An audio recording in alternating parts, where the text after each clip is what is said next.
बिस्मिल्लाहिर्रहमानिर्रहीम। अस्सलामु अलैकुम रहमतुल्लाहि वबरकातुहू। मोहतरम असातिज़ा इकराम, आपके ज़रिए तख्ते सियाह पर लिखी हुई खूबसूरत तहरीर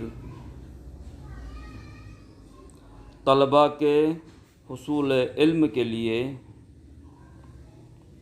निहायत मौसर व मददगार साबित होगी।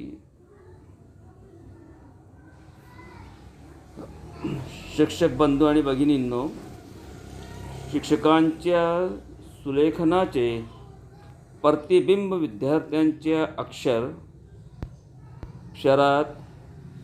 दिसते।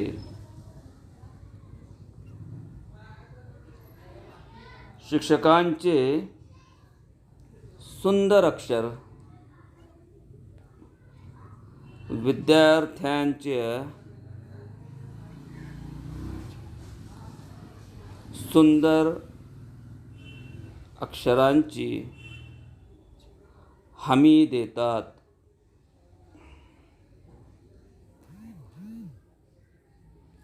Respected teachers, a teacher's good handwriting inspires the mind, touches the hearts, and shape the future. Good handwriting sets the standard of life. आपके सामने मैं Sajid Shaikh blackboard writing के ताल्लुक़ से कुछ बातें बता रहा हूँ। यहाँ पर मैंने डेढ़ इंच के फासले पर निशानात लगाए हैं और लोहे के खीले का इस्तेमाल करके आयरन नेल से ब्लैक बोर्ड पर लकीरें खींच रहा हूँ। ये लकीरें लिखने वाले को करीब से नज़र आती है। इनकी वजह से आप जब भी ब्लैक बोर्ड राइटिंग पर कुछ भी लिखना चाहोगे तो वो बिल्कुल सही रहेगा। मैंने आपको उसका डिस्टेंस 1.5 बताया और चौक पकड़ने का तरीका बताया हूँ। 3 उंगलियों में किस तरह पकड़ेंगे चौक, और सबसे पहले नुक्ते, खड़ी लकीर और आड़ी लकीरों का बनाने की प्रैक्टिस करेंगे, हॉरिजेंटल लाइंस और वर्टिकल लाइंस। उसके बाद उर्दू में कलम के फैमाइश को मैंने एक कत का नाम बताया हूँ, और यह आपके सामने जो मैं उर्दू के हुरूफ तहज्जी लिख रहा हूँ, ये चौक किस तरह पकड़ते हैं उसकी प्रैक्टिस है। यह एपिसोड मेरा ब्लैक बोर्ड राइटिंग का एक तरह का इंट्रोडक्टरी पार्ट है। इंशाल्लाह इसके बाद की जो भी वीडियोस आपके सामने मैं पेश करूँगा उसमें और डिटेल बताई जाएगी। ये आपके सामने मैं ब्लैक बोर्ड बता रहा हूँ जिसके अंदर खुले तौर पे लकीरें खींची हुई नज़र आ रही है। ये लोहे के खीले से खींची हुई लकीरें हैं। आप इनका सही इस्तेमाल करें तो इंशाअल्लाह आपको ब्लैक बोर्ड पर खूबसूरत राइटिंग की प्रैक्टिस हो जाएगी। अब यहाँ पर मैं उन्हीं लकीरों पर स्केल का इस्तेमाल करके चौक से लाइंस बना रहा हूँ। ये मैं कुल 4 लाइन बना रहा हूँ। ये 4 लाइन का तस्वुर, जो हम 4 लाइन की बयान इस्तेमाल करते हैं, जो नोटबुक 4 लाइंस की रहती है, उसका इस्तेमाल यहाँ पर कलम की शक्ल बनाया मैंने, जिसको एक कत कहते हैं। ये उर्दू, मराठी और अंग्रेज़ी लिखते वक्त आप उसको पूरी तरह ध्यान में रखें।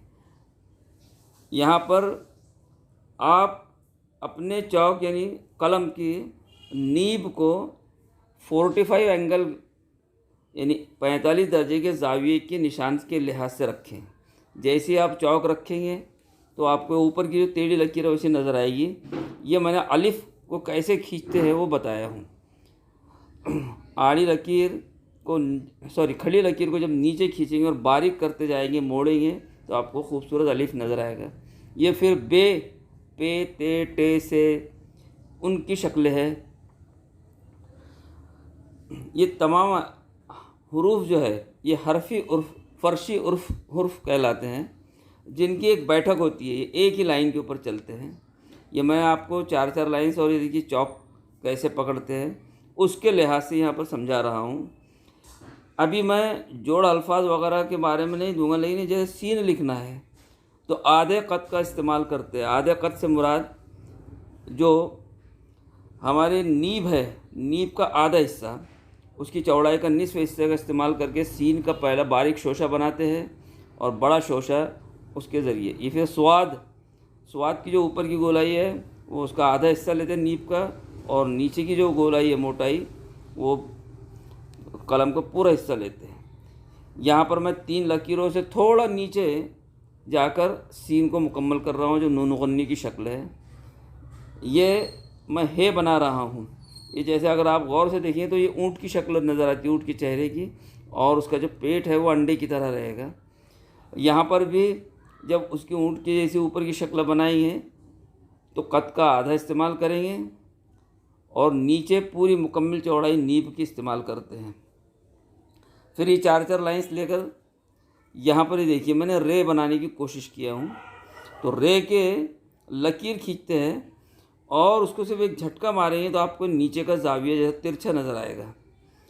वैसे ही जैसे हम नुक्ता लेते हैं तो दाल के लिए उसको राउंड करेंगे और वैसे ही झटका मारेंगे तो ये आपको दाल और रे की शक्ल नज़र आएगी। इस पर आप नुक्ता देंगे और जब मद जैसा बनाएंगे तो ड का शक्ल होगी। ये काफ गाफ जो है, जो मैंने बे बनाया था उसको अलिफ जोड़कर उसके ऊपर शक्लें बनाए। यहाँ पर मैं नून, एक ही नून गुन्ने के ऊपर से ये कितनी शक्लें बना रहा हूँ।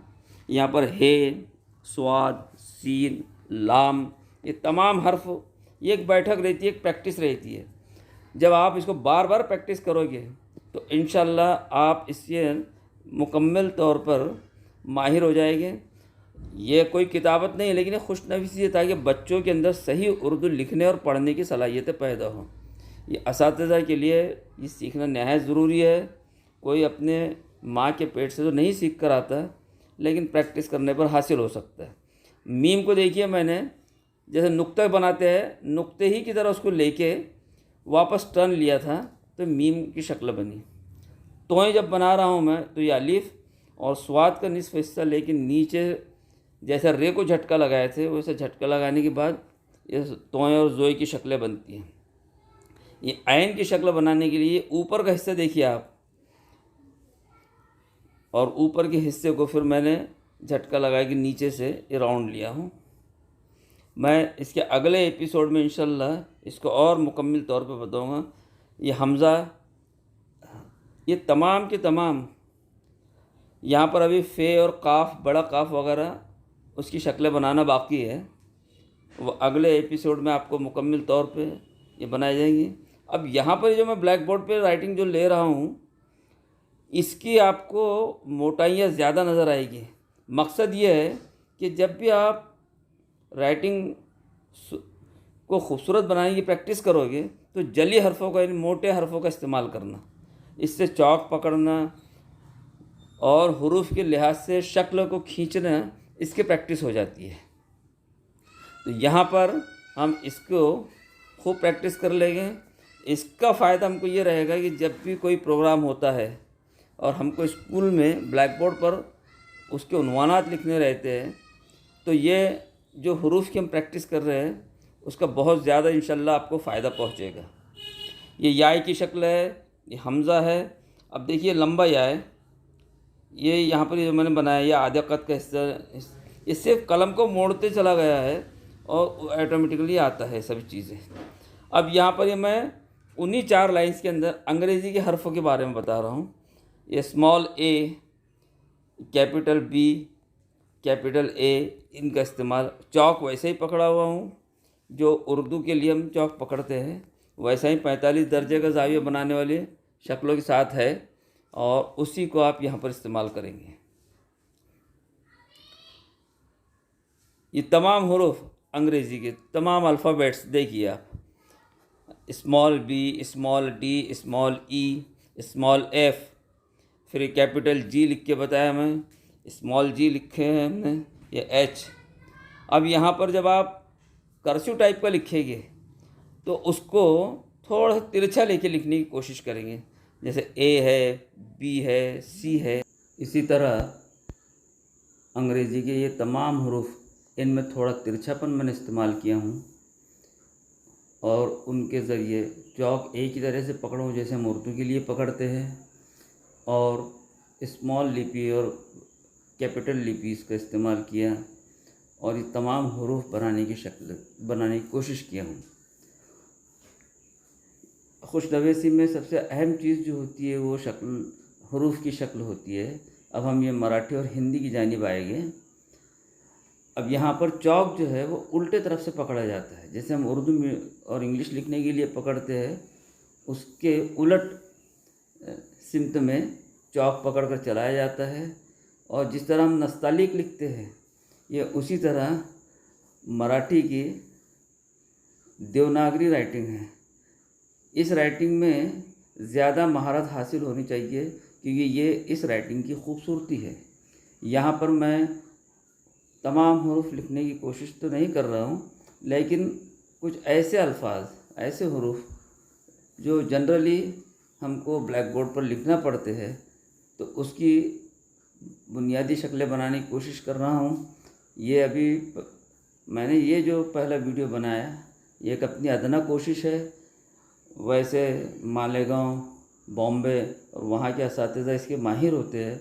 ये मैं न कातिब हूँ न कुछ इसके बारे में ज़्यादा जानता हूँ, लेकिन मैं अपनी ये कोशिश रख रहा हूँ आपके सामने कि ब्लैक बोर्ड पर हम जहाँ तक हो सके अल्फाज को उसकी सही सेहत, हरूफ को उनकी सही शक्लों के साथ लिखी हुई तो माफ़ कीजिए। इंशाल्लाह बहुत जल्द दूसरा वीडियो जारी किया जाएगा।